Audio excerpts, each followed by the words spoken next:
IBO stock analysis, is this the right time to buy? I'm going to answer everything around that in this very short 1-minute video, so watch till the end.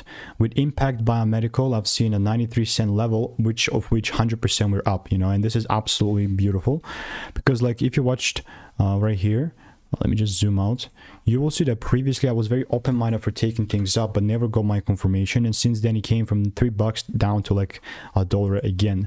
Now it's the New York Stock Exchange and things do get listed from here as well.